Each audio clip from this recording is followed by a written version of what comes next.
Bharti news, सीधा, सटीक और निष्पक्ष। नमस्कार, मेरा नाम राघव है और आप भारती न्यूज़ देख रहे हैं। भारती न्यूज़ के आज के इस खास प्रोग्राम में हमारे मेहमान हैं विक्रांत यादव जी। और आज का जो सेमिनार था, news room to board room, board room to court room, यानी लोकतंत्र के दो सबसे मजबूत स्तंभ, एक न्यायपालिका और दूसरा पत्रकारिता, दोनों को एक मंच पे लाके खड़ा किया गया। विक्रांत जी हमारे साथ हैं।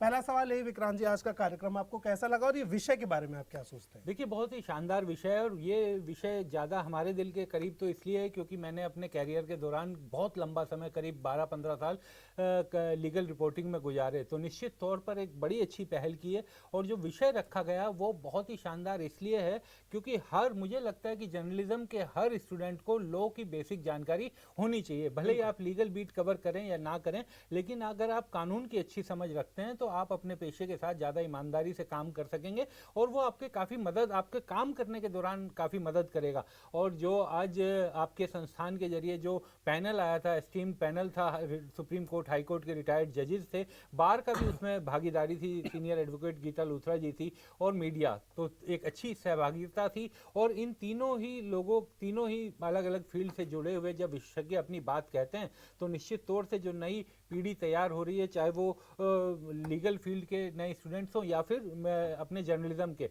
उनके लिए बहुत बेहतर इस तरीके का एक्सपीरियंस रहता है। किस तरह से देखते हैं विक्रांत जी, आप मीडिया में आपका लगभग 20 से 25 वर्ष का अनुभव है और मेरी उम्र इसके कुछ आसपास ही होगी।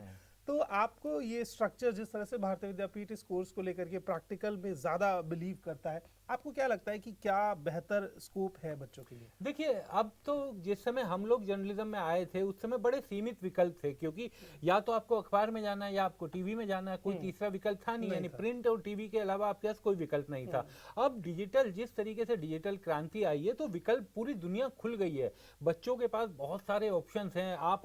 अगर आप अपना यूट्यूब खुद चलाकर, अगर आप में कामयाबी अपने सब है कुछ, तो आप अपना यूट्यूब खोलिए और उसे बेहतर तरीके से चलाइए। तो बेसिकली अब काम की कमी नहीं है, अब बच्चों के पास ऑप्शंस ज़्यादा हैं, ज़्यादा वो तरीके से अपनी बात कह सकते हैं।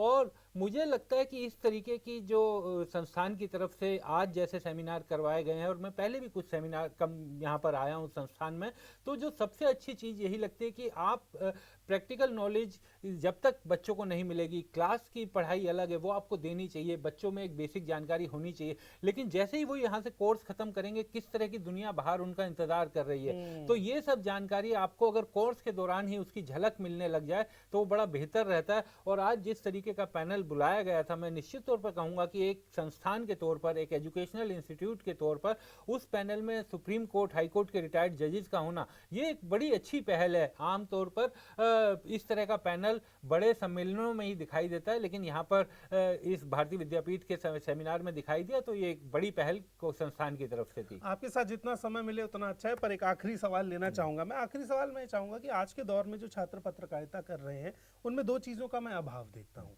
एक, रिसर्च का अभाव है, खोजी पत्रकारिता जो हमारे समय पे कही जाती थी। दूसरा, किताबों से उनकी बहुत लंबी दूरी है। उस स्पेस के बीच में इंस्टाग्राम, यूट्यूब, फेसबुक और अब चैट जीपीटी भी आ गया है। तो ये टेलीप्रॉम्प्टर जर्नलिज्म के दौर में आप बच्चों को किताबों की तरफ कैसे मोल्ड करें? देखिए, अगर आप जर्नलिज्म में रहना चाहते हैं या आप लीगल प्रोफेशन में भी रहना चाहते हैं, देखिए बेसिक है कि आप जब तक पढ़ेंगे नहीं, जब तक आप लगातार नहीं सीखेंगे, आपको रोज नई चीज सीखनी पड़ेगी, रोज पढ़ना पड़ेगा। और आप ये समझिए कि आपका कंपटीशन जो है वो अपने आप से ही कंपटीशन है। आप बिल्कुल चैट जीपीटी का इस्तेमाल कीजिए, तमाम एआई टूल्स का इस्तेमाल कीजिए, लेकिन जब तक आप किताबों के जरिए बेसिक्स नहीं सीखेंगे और जब तक आप अपने आप को अपने दिमाग को खोल के उसे बड़ा नहीं करेंगे, तब तक ये सब चीजें आपको काम नहीं कर सकती। आप एआई के जरिए, चैट जीपीटी के जरिए आप भाषण तो लिख सकते हैं, लेकिन वो तुरंत पता चल जाएगा कि आप ये भाषण आपने लिखा है या चैट जीपीटी ने लिखा है। तो कम से कम आपको अगर इस फील्ड में लंबा जाना है तो आपको पढ़ना तो पड़ेगा। और तो आप किताबों की बात कर रहे हैं, मुझे तो ज्यादा बड़ी दिक्कत इस बात से लगती है कि बच्चों ने न्यूज़पेपर पढ़ना छोड़ दिया। तो अखबार आप नहीं पढ़ते, ये तो एकदम अपराध है। एक पत्रकारिता का छात्र अगर सवेरे 2-3-4 अखबार ना पढ़े, वो आपकी रूटीन का हिस्सा होना चाहिए। और अगर आप अखबार नहीं पढ़ते तो ये तो एकदम अक्षम्य अपराध है। तो बच्चों को पढ़ना तो पड़ेगा ही। और आप किसी भी तरह की किताब लीजिए, आप कोई किताब पढ़िए जिसमें आपको इंटरेस्ट है, साहित्य पढ़ना साहित्य पढ़िए, जो आपको लग रहा है फिक्शन पढ़िए, वो आपको समृद्ध करेगी। लेकिन अगर पढ़ने की आदत छूट गई तो बहुत दिक्कत होगी दोस्त। तो ये विक्रांत यादव जी थे जिन्होंने बहुत ही बेहतरीन तरीके से बताया कि आपके भीतर ज्ञान तभी आएगा जब आपका इनपुट बढ़ेगा। एक कसम उठाइए कि रोज 10 पेज पढ़ेंगे, एक अखबार पढ़ेंगे और फिर देखिए पत्रकारिता की कौन सी चुनौती आपसे हल नहीं होती है। ये इंटरव्यू आपको कैसा लगा कमेंट बॉक्स में जरूर बताइए। इसके साथ साथ यूट्यूब पर भारती न्यूज को सब्सक्राइब कर दीजिए ताकि ऐसी तमाम और जानकारियां आप तक पहुंचती रहे। बहुत बहुत शुक्रिया, धन्यवाद।